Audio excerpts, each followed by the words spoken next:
Shalom, selamat pagi. Renungan pagi Sabda Bina Umat, Senin 1 Agustus 2022. Firman Tuhan pagi ini terambil dari Maleakhi 2 ayat 1 sampai 9. Demikian firman Tuhan.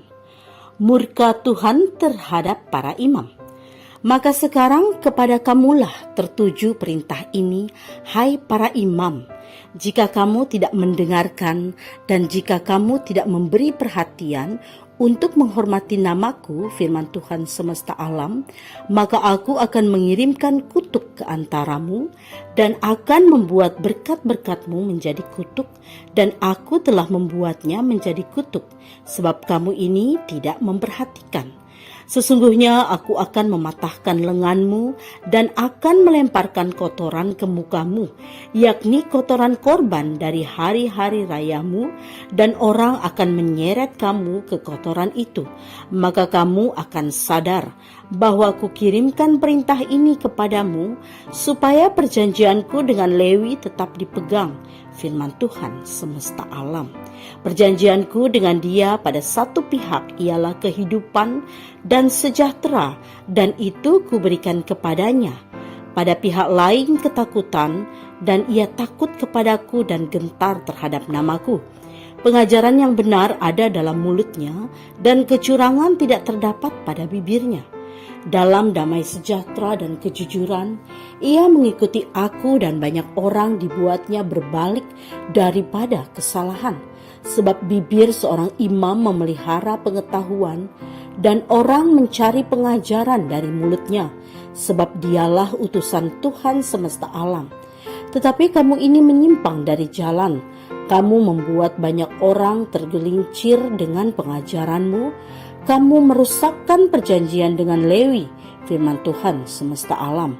Maka aku pun akan membuat kamu hina dan rendah bagi seluruh umat ini, oleh karena kamu tidak mengikuti jalan yang kutunjukkan, tetapi memandang bulu dalam pengajaranmu. Demikian firman Tuhan.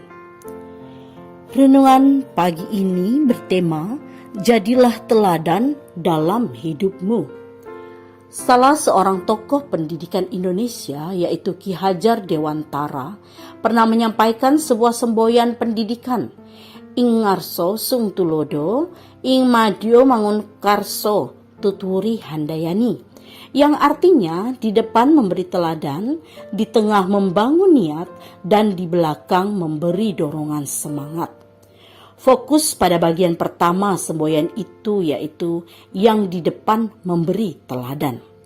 Bermakna setiap orang yang memiliki posisi di depan harus selalu memberikan teladan dan contoh yang baik, agar mereka yang ada di tengah dan di belakang akan mengikutinya. Tradisi Perjanjian Lama, seorang imam dapat dikategorikan sebagai orang-orang yang memiliki posisi terdepan dalam masyarakat. Meskipun penyebutan imam telah ada dalam diri Melkisedek, namun munculnya jabatan imam dihubungkan dengan pemilihan Harun sebagai imam yang membantu Musa.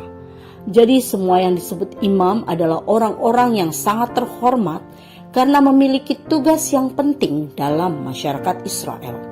Mereka bertugas memimpin, mengajar umat, dan juga disebut sebagai utusan Allah. Imam setelah masa pembuangan juga memiliki posisi penting secara politis. Jika kita memperhatikan pentingnya tugas para imam sebagai pemimpin yang meneladani, namun dalam bagian Alkitab yang kita baca hari ini bahwa para imam tidak melakukan tugasnya dengan baik.